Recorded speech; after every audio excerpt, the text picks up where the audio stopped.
주신 하나님의 말씀, 신약성경 사도행전 8장 26절부터 40절까지 말씀입니다. 사도행전 8장 26절부터 40절까지 말씀입니다.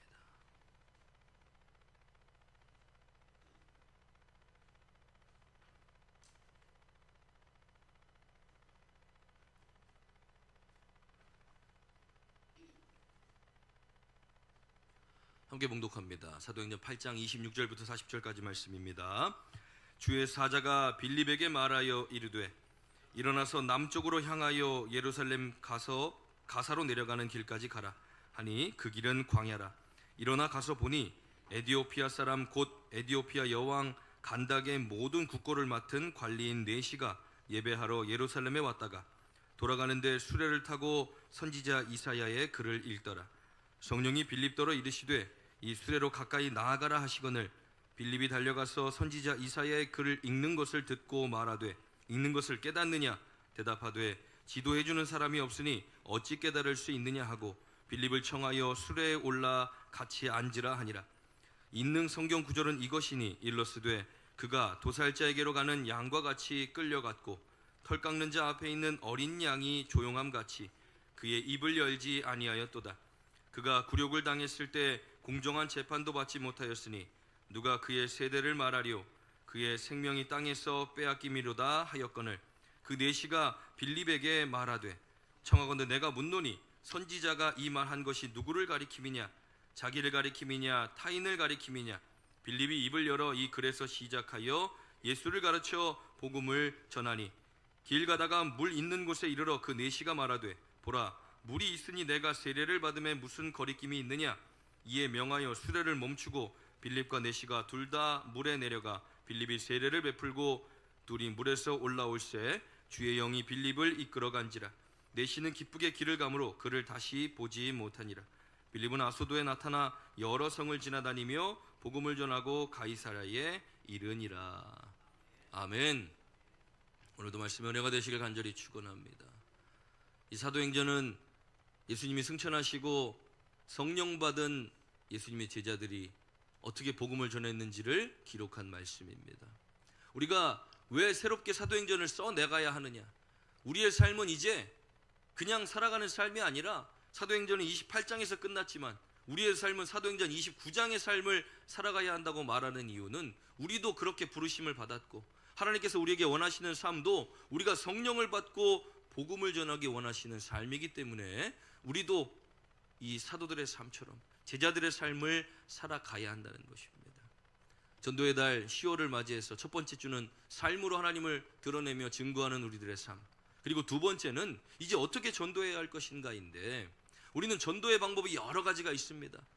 때로는 불특정 다수에게 아파트에 가든지 아니면 길거리에 서서 복음을 전하든지 불특정 다수에게 전도를 할 때도 있습니다. 그러나 때로는 우리의 삶으로 가장 가까이에 있는 가족들 또는 이웃들, 매일 만나는 우리 직장의 회사의 사람들, 이 사람들에게 복음을 전할 때도 있고 때로는 내가 전혀 예상하지 못했던 상황 속에서 하나님이 인도하심으로 복음을 전하게 될 때도 있다라는 것입니다. 오늘 본문의 말씀에 기록된 것처럼 이 하나님께서 성령을 통해 빌립을 이 에디오피아의 간닥의 국고를 맡은 네시를 만나게 하셔서 그에게 말씀을 가르치시고 세례를 베풀고 복음을 전하게 하신 그 말씀이 오늘 기록되어져 있습니다.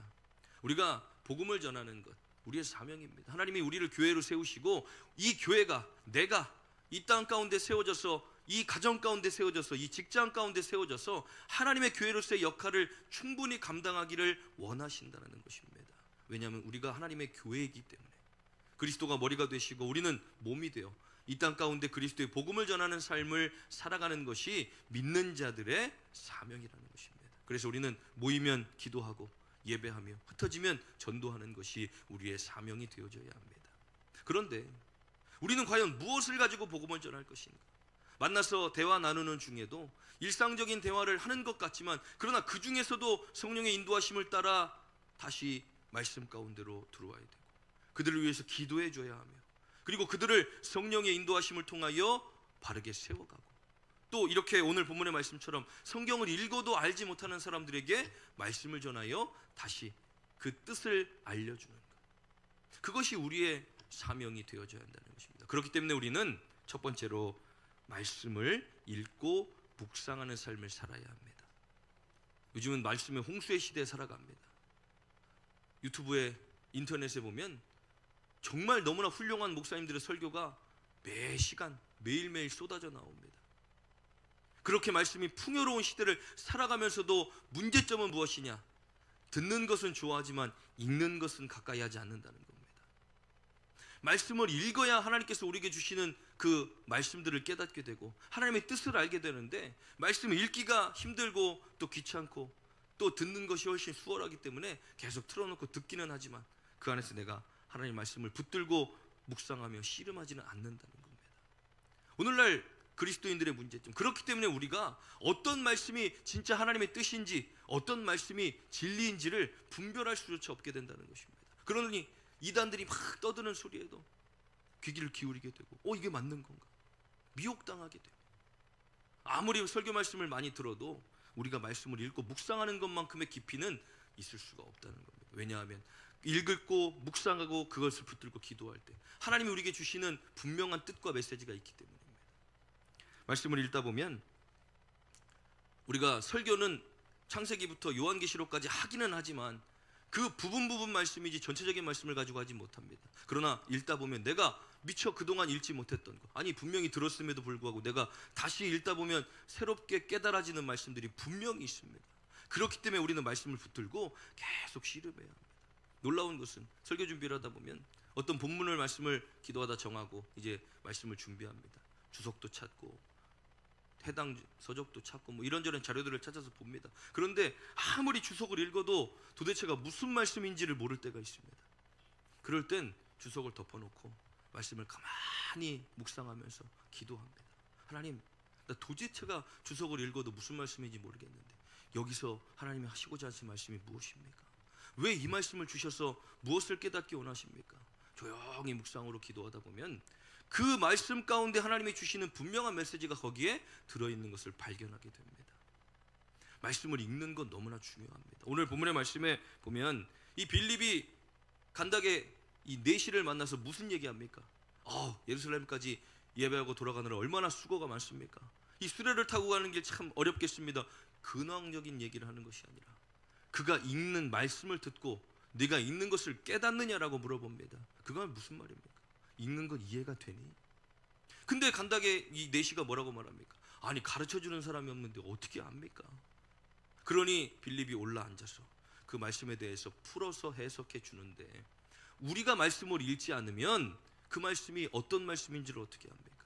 그 사람과의 대화 속에 이런 말씀이 있는데 그 말씀이 내가 궁금한데 이게 무슨 뜻입니까? 라고 물어볼 때 잠깐만 우리 목사님한테 물어봐야 될 것 같은데 라고 얘기한다면 그 이상의 대화가 더 이상 진행될 수가 없다는 겁니다.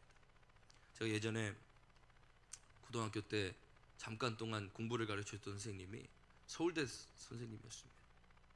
가방이 많은 걸 메고 공부를 가르쳐주러 오는데 어느 날은 저한테 그러는 겁니다. 나는 성경을 그 내용 중에 예수님이 성전에서 그 장사꾼들의 상을 뒤집어 엎은 장면을 보면서 자기는 분노를 했다는 겁니다. 왜 장사하는 사람들의 상을 뒤집어 엎냐고. 보니까 그 선생님의 부모님이 장사하시는 분들이 그 부분에서 이제 자신의 마음대로 이 예수님이 상을 뒤집어 엎으니까 화가 난 겁니다. 거기에 중요한 뜻이 무엇입니까? 만민이 기도하는 하나님의 성전을 장사꾼들의 소굴로 바꿔놨기 때문에 예수님이 분노하신 건데 아무 상관없습니다. 그냥 장사꾼들이 장사하는 그 상을 뒤집어 엎은 것에 분노하는 겁니다. 우리가 분명한 하나님의 뜻, 그 말씀 가운데 주신 하나님의 뜻을 분명하게 분별하지 못한다면 우리가 그때 그래 예수님이 상 뒤집어 엎은 건 그래 좀 심했지, 인간적으로 말씀을 접근해서는 그들을 바로 가르쳐 줄 수가 없다는 것입니다. 그러나 우리가 말씀을 읽고 묵상하며 그 말씀들이 하나님의 뜻이 무엇인가를 분명하게 깨닫는 것, 이제 우리에게 필요하다는 겁니다. 담임 목사가 강단에서 설교하는 내용들을 다 듣고 예전에는 그랬습니다. 그래 목사님 말씀이 맞지, 그래 저게 정답이지. 그러나 요즘은 아닙니다. 내가 저 말씀이 진짜인가 아닌가, 저 안에 하나님의 복음이 들어있는가 아닌가 내가 분별해야 할 시대를 살아갑니다. 유튜브에도 보면 정말로 진리인 것처럼 둔갑해서 미혹하는 말씀들이 너무나도 많이 있습니다. 그런데 우리가 말씀을 읽지 않고 듣기만 한다면 분별해낼 수가 없다는 겁니다. 그래서 우리는 말씀을 반드시 읽어야 합니다. 요즘에 바빠가지고 성경 못 읽는다. 여기 주보에 보면 속해별로 성경 몇 장 읽었는지 다 나옵니다. 얼마나 성경을 안 읽고 살아가나. 그러나 우리는 하루에 11조를 하나님 앞에 드려가며 말씀을 읽어야 합니다. 그리고 그 말씀을 붙들고 묵상해야 합니다. 이해가 안 될 땐 찾아보기도 하고, 또 이해가 안 될 땐 붙들고 계속 반복적으로 10번, 20번씩 읽으면서 묵상으로 기도하다 보면 깨닫게 된다는 것입니다. 그래서 중요한 것이 무엇입니까? 우리가 나가서 복음을 전하는 것 너무나 중요하지만 가장 중요한 것 말씀을 읽는 것, 두 번째로 중요한 것은 무엇입니까? 기도하는 것입니다. 왜 기도가 중요합니까? 기도해야 성령께서 우리 안에 오셔서 그 말씀이 무슨 말씀인지, 무슨 뜻인지, 하나님이 그 안에서 무슨 말씀을 우리에게 주시는지를 가르쳐 주시고 깨닫게 하신다는 겁니다. 보혜사 성령께서 우리 안에 오셔서 하신 역할이 뭡니까? 내가 가르친 것을 기억나고 생각나게 하신다. 예수님께서 그동안 제자들에게 말씀하셨던 것들이 성령께서 오셨을 때 그들이 생각나게 된다는 겁니다. 예수님과 3년 동안 동거동락하면서 들었던 모든 말씀들을 들었을 때는 그들이 무슨 뜻인지 알지 못합니다. 부활하신 예수님 눈앞에 보고도 예수님인지 알아보지 못합니다. 그런데 성령이 임했을 때 그동안 예수님이 말씀하셨던 것들이 생각나게 되고 해석되어지고 깨달아지게 되며 그들의 삶이 변화되기 시작한다는 것입니다. 그러니 우리는 기도해야 한다는 것입니다. 말씀을 붙들고. 말씀을 읽지 않는데 기도의 필요성이 느껴집니까? 맨날 우리가 원하는 것들만 기도하다 보면 어느 순간 보면 나 이제 더 이상 바라는 게 없는데 기도할 게 없어져. 아닙니다. 영혼들을 위한 기도, 우리의 말씀을 주시는 그 말씀들을 붙들고 계속해서 기도하다 보면 하나님은 정말 놀랍게 우리 가운데 그 말씀들을 풀어가시고 해석해 가시는 일들을 경험하게 된다는 것입니다. 30살에 담임전도사로 목회를 나가 시골에서 아이들 아침에 학교 데려다주고 오면 마을 아이들 다 등교시켜 놓고 집에 들어오면 하루 종일 뭐합니까? 이제 시골로 목회를 나갔으니 내가 여기서 이제 뭔가를 해야 되겠다. 아닙니다. 멍하니 앉아있는 겁니다. 내가 이제 시골 와서 뭐 하는 거지? 그런데 그렇게 하루 이틀 시간을 보내다 보니까 뭘 하게 됩니까? 시간이 너무 많네? 성경을 읽기 시작하는 겁니다. 시간이 남아 돌아서 성경을 읽기 시작했는데 읽기 시작하니까 읽으면서 하나님이 부어주시는 은혜들이 너무나 큰 겁니다. 그러니 그걸 붙들고 다시 기도하기 시작하는 겁니다.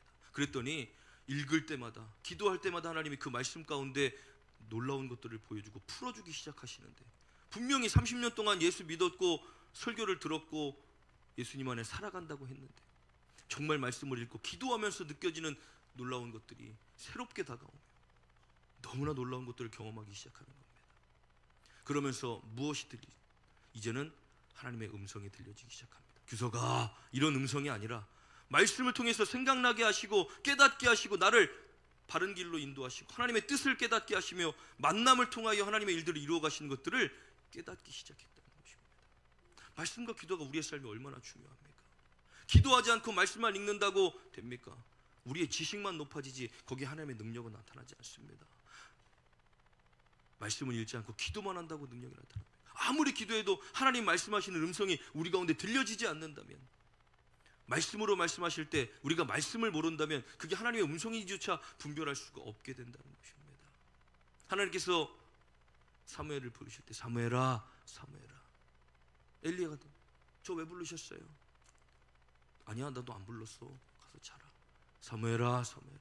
부르실 때 하나님의 음성인지를 알지 못하니까 엘리야한테 자꾸 가서 물어보는 겁니다. 우리가 하나님의 음성인지 아닌지를 분별할 수 있을 때 그게 나에게 주신 하나님의 음성인 것을 깨닫게 되어지고 우리가 그 음성을 듣고 움직여 살아가게 된다는 것입니다. 그러니 말씀을 열심히 읽고 붙들고 기도하며 그 다음엔 어떻게 해야 됩니까? 이제는 성령의 인도하심을 느껴야 한다는 것입니다. 우리의 삶에 모든 것들이 하나님의 섭리와 계획하심 가운데 이루어진다는 것을 우리는 압니다. 머리로 알고 있습니다. 그런데 하나님, 내 삶 가운데 나를 어떻게 인도하고 계십니까? 놀라운 것은 제가 그렇게 말씀을 묵상하기 시작하고 기도하며 그 말씀 가운데 성령의 인도하심을 경험하기 시작하니까 하나님이 그때부터 열어가시는 겁니다. 시골에서 아침에 아이들 8명, 9명 학교 데려다주면 하루 종일 집에 있는 동안 한 사람도 만날 수가 없습니다. 소 울음소리만 계속 듣고 있지. 그런데 그 상황 속에서 하나님은 이 말씀을 누군가에게 위로의 말씀으로, 누군가에게 책망의 말씀으로, 누군가를 바르게 세워가는 말씀들로 그 일들을 열어가시는 것들을 경험하면서 와, 하나님 이렇게도 일하시고 이렇게도 사용하시는구나 라는 것들을 경험하기 시작하는 겁니다. 그 다음부터는 어디에 집중합니까? 하나님의 그 음성에 집중하기 시작합니다. 성령의 인도하심 가운데 집중하는 겁니다. 우리가 성령의 인도하심을 어떻게 느낍니까? 그냥 나를 위해서 열심히 살다 보면 아무것도 경험해낼 수 없습니다. 지난번에도 말씀드렸지만 축구 선수가 되기 원하는 아이가 집안에서 나는 진짜 훌륭한 축구 선수가 될 거야 하면서 피파 게임만 열심히 한다고 축구 선수가 될 수 있습니까? 나가서 공을 차야, 한 번이라도 더 발로 차봐야 가까워지는 것과 같이 우리가 성령의 인도하심을 경험하기 위해서 성령님과 가까운 삶을 살아가야 한다는 것입니다. 성령님과 가까운 삶이 무엇입니까? 말씀 읽고 기도하는 것, 그리고 그 세밀한 음성에 집중해 보는 것. 우리에게 말씀하신 하나님의 말씀들이 양에게 선포되어지고 있음에도 불구하고 양이 그 음성이 목자의 음성인지를 분별하지 못한다면 우리는 따라갈 수 없는 것과 같이 내 안에 내 삶 가운데 역사하시는 성령의 인도하심과 역사하심을 느끼기 위해서 우리는 세밀한 음성에 집중해야 합니다. 도대체 하나님 오늘 나를 통하여 어떤 일들을 이루기 원하십니까? 오늘 나의 삶을 통해 하나님 어떤 만남을 허락하실 것이고 이 만남을 통해 하나님 어떤 역사들을 이루어 가시겠습니까? 우리가 거기에 집중하며 우리의 삶을 돌아보는 겁니다. 그냥 매일 반복되는 삶으로 살아가는 것이 아니라 오늘 나에게 허락되는 만남들 속에 하나님은 이 대화, 이 만남들을 통하여 어떤 일들을 이루어 가실까? 나는 저들에게 하나님 어떤 말씀을, 어떤 은혜들을, 어떤 간증들을 우리가 집중하며 살아간다면 우린 정말로 성령님의 그 인도하심과 역사하심을 경험하게 될 줄 믿습니다. 왜냐하면 그것이 하나님이 우리를 통하여 하기를 원하시는 일들이기 때문에. 복음 전하는 일이 우리의 사명 아닙니까? 정말로 복음 전하기 힘든 시대에 살아가고 있습니다. 아파트는 들어갈 수도 없고 학교 앞에서는 이제 전도했다가는 바로 쫓겨납니다. 애들이 먹을 것 줄 수도 없습니다. 먹을 것 줘도 요즘 아이들은 받지도 않습니다. 엄마가 남이 주는 거 먹지 말래요. 그리고 집에서 그것보다 훨씬 더 좋은 걸 먹습니다. 그러니 아무리 좋은 걸 줘도 잘 받지 않습니다. 무엇을 가지고 아이들의 관심을 끌고 무엇을 가지고 나가서 복음을 전해야 합니까? 단체로 나아가서 피켓을 들고 해도 너무나 이단들이 그 일들을 많이 하기 때문에 눈살이 찌푸려지는 경우들이 참 많이 있습니다. 그렇다면 전도를 포기해야 합니까? 아닙니다. 우리는 기도하며 이제 나의 삶을 통하여, 나의 말과 행동을 통하여, 나의 인생을 통하여 그 일들을 이루어 가실 하나님께 집중하며 그 한 만남 한 만남, 한 사람과의 만남을 통해 세워가시는 일들에 우리는 이제 집중해야 한다는 것입니다. 나를 통해 이루어 가실 일들, 하나님 어떤 일들을 이루기 원하십니까? 하나님 어떤 영혼들을 만나 저 영혼을 살고 다시 일으키고 또 위로하고 기도하기를 원하십니까? 하나님 누군가를 통해서는 반드시 그 일들을 이루어 가실 터인데 내가 하나님의 교회가 되어 내가 주를 위해 일어나기 원합니다. 내가 일어나서 주를 위해 그 일을 감당하기 원합니다. 우리의 삶 열심히 살아가며 그 가운데서 역사하신 하나님의 역사하심을 우리가 경험하기 시작한다면 얼마나 귀하고 값진 일들입니까? 아무 열매 없는 것들이 아니라 우리가 열심히 순종하며 심을 때 하나님이 맺게 하시고 또 이루어 가시는 그 일들, 그 역사들을 나를 통해 이루어 가신다면 그 일이 얼마나 가슴 벅차는 일이에요. 저는 그때 너무 놀라운 경험들을 통해 야, 하나님 이렇게도 일하시는구나. 지금은 어떻습니까? 담임 목사로서 성도들의 삶 가운데 때로는 말씀으로 때로는 기도를 통해 그들을 일으켜 세우고 위로하고 또 책망하기도 하고 다시 바르게 한 말씀을 통하여 기도를 통하여 그 일들을 이루어 가시는 하나님을 보면서 야, 난 정말 부족한 사람인데 하나님 정말 이 교회를 사랑하시는구나. 우리 성도들을 사랑하시는구나. 나같이 부족한 사람을 통해서도 이런 일들을 이루어 가시는 걸 보니 하나님 정말 하나님이 하시는 일들이 놀라울 수밖에 없는 겁니다. 그러니 우리가 나를 통해 하나님이 이루어 가실 우리의 인생들을 바라볼 때 우리의 나이와 상관없이 환경과 상관없이 직업과 상관없이 그리고 우리의 배경과 상관없이 하나님은 우리의 순종과 믿음을 통하여 우리가 어떤 마음과 열심을 가지고 주님 앞으로 나오느냐에 따라 하나님이 그 인생들을 사용하실 터인데 우리가 그렇게 하나님 앞에 헌신하고 내어드릴 때 쓰임받는다면 얼마나 귀한 일입니까? 그래서 전도의 달을 통해 우리가 정말 영혼을 사랑하는 마음을 품고 이 40일 동안 기도하는 건 무엇입니까? 잃어버린 영혼들, 아직도 너무나 많은 잃어버린 영혼들이 세상 가운데 있는 그들을 주님께로 인도해내는 것이 우리의 사명이기 때문에 우리는 기도하는 겁니다. 139년 전에 아펜젤로 선교사와 언더우드 선교사가 한국에 도착해 한국의 복음이 전파되기 시작했습니다. 150년이 안 된 이 시간 가운데에 우리는 이제 전 세계로 선교사를 내보내는 선교의 강국이 되었습니다. 그들을 통해 또다시 선교사가 보내지고 그 나라들을 통해 또다시 땅끝까지 복음이 전파되어지는데, 넓게 보면 전 세계로, 좁게 보면 이 나라, 이 땅, 이 마을, 이 지역, 아직도 하나님을 알지 못하는 사람들이 너무나 많이 있는데, 우리가 하루의 삶 가운데, 한 주간의 삶 가운데 얼마나 많은 만남들을 우리가 하면서 살아갑니까? 얼마나 많은 사람들과 대화를 나누며 살아갑니까? 그들 가운데 과연 하나님은 나의 인생을 통하여 어떤 일들을 이루어 가실까? 우리는 좀 이제 세밀하게 바라볼 수 있는 저와 여러분들 되길 간절히 축원합니다. 그래서 하나님 나를 통해 이루어 가실 일들, 한마디지만 그러나 그 한마디가 한 영혼을 변화시킬 수 있는 힘과 능력이 있는 것은 하나님의 말씀을 살아있고 운동력이 있기 때문에, 그리고 성령의 역사는 계속되어지기 때문에 가능하다는 것을 믿으시고, 하나님 나의 삶을 사용하여 주시옵소서. 주님, 내가 여기 있으니 나를 사용하여 주시옵소서. 모든 민족에게 하나님의 말씀이 전파되기를 원하시고 땅 끝까지 그 복음이 전파되기를 원하시는 하나님의 그 뜻을 위하여 내가 순종하며 성령의 충만함을 받아 성령이 너희에게 임하시면 너희가 권능을 받고 예루살렘과 온 유대와 사마리아와 땅 끝까지 이르러 내 증인이 되리라고 말씀하셨는데, 성령이 우리에게 임하면 우리가 그 권능을 가지고 복음을 전하고 나아가 내 삶을 살아낼 때에 그냥 살아내는 것이 아니라 그 삶을 통하여도 하나님께서는 한 영혼이라도 더 구원하기를 원하시기에 하나님이 그 일을 이루어 가신다는 사실을 반드시 기억하는 저와 여러분들이 간절히 축원합니다.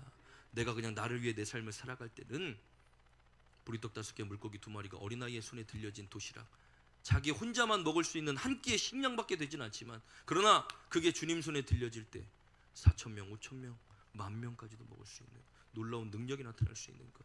내 삶이 보잘것없고 작은 것처럼 보여지지만, 그러나 성령께서 내 삶을 사용하실 때는 그 일을 통하여 놀라운 일들을 이루어 가시는 것, 그것이 하나님의 능력이, 성령의 능력인 것을 믿으시고 우리의 삶을 내어드리고 순종할 수 있는 저와 여러분들 되길 간절히 축원합니다. 우리 함께 찬양하고 기도하기 원합니다. 주 예수의 이름을 부르는 자는 구원을 받습니다. 우리를 통하여 하나님은 저 세상에 알지 못하는 사람들이 하나님의 이름을 부르기 원하십니다. 예수 그리스도의 이름을 부르고 구원받기 원하십니다. 하나님 나를 통해 이 일들을 이루기 원하시고 우리 하늘교회를 통하여 그 일을 이루기 원하시면 하나님은 반드시 우리의 삶을 사용하실 줄 믿습니다. 함께 찬양하고 기도하겠습니다. 모든 민족에게 주 성령 부어주소서. 하나님의 백성 주의 말씀 주시고 꿈과 환상 주사 주의 비밀 알리소서. 우리 믿사오니 하늘이 주의 날 선포케 하소서. 그날이 주의 영이 임하여 큰 공이 땅 위에 일어나리라. 모든 영혼 깨어 일어날 때 주 예수를 부르는 자는 구원돼. 우리 한 번 더 모든 민족에게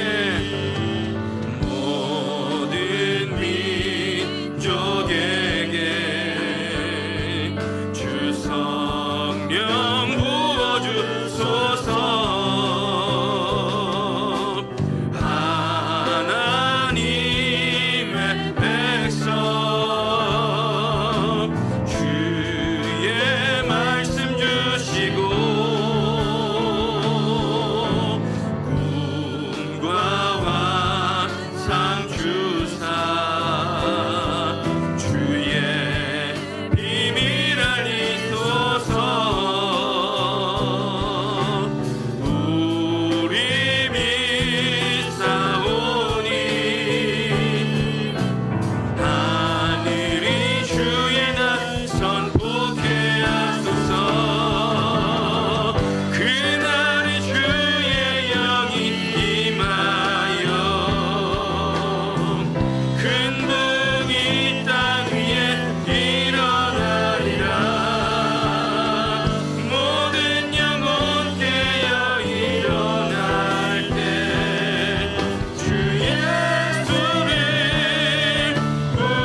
같이 주여 한번 부르짖고 주신 말씀 붙들고 함께 기도합니다.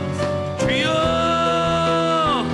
아버지, 우리가 복음을 전하는 삶을 살아가야 하는 것이 당연한 일이고 우리의 사명인 줄 믿습니다. 생명을 빚진 자들로서 아버지 예수 그리스도를 전하는 것이 우리의 사명인데도 불구하고 하나님, 우리는 말씀도 읽지 않고 기도도 하지 않고 성령의 어떤 인도하심도 받지 않는 채 그저 아버지 주일만 왔다 가는 성전문만 많은 그리스도인으로 살고 있지 않습니까? 하나님, 이제 깨닫게 하여 주시옵시고 이제 주님 말씀 가운데로 돌아오게 하옵소서. 말씀을 읽고 묵상하며 하나님의 뜻을 발견하게 하시고 성령의 내주하심으로 내가 그 말씀을 깨닫고 아버지 그 뜻대로 살아갈 수 있는 힘과 능력을 얻기 위하여 기도하며 아버지 이제 말씀하시고 가르쳐 주시고 깨닫게 하시고 생각나게 하시는 성령의 인도하심과 역사하심 가운데 서서 이제 주님 앞으로 나와 쓰임받는 하나님의 온전한 교회가 되어지기 원합니다. 하나님이 원하시는 교회로 세워지게 되길 원합니다. 하나님, 우리를 붙잡아 주시옵소서. 이제 하나님, 저 영혼들을 위하여 불타는 마음을 갖게 하여 주시옵시고 사람들을 강권하여 데려다가 내 집을 채우라고 말씀하신 하나님의 그 말씀에 순종하며 이제 내 삶을 통하여 아버지 나의 간증을 통하여 나의 말씀을 통하여 하나님을 알지 못하는 사람들의 마음이 변화되어지고 깨어지게 하시고 위로를 얻게 하시고 세워지게 하시고 아버지 다시 진리 가운데 설 수 있는 은혜를 허락하여 주셔서 하나님, 그 은혜 가운데 살게 하옵소서. 그 은혜로 아버지 살아가게 하여 주시옵소서. 주여 우리를 붙잡아 주시옵소서.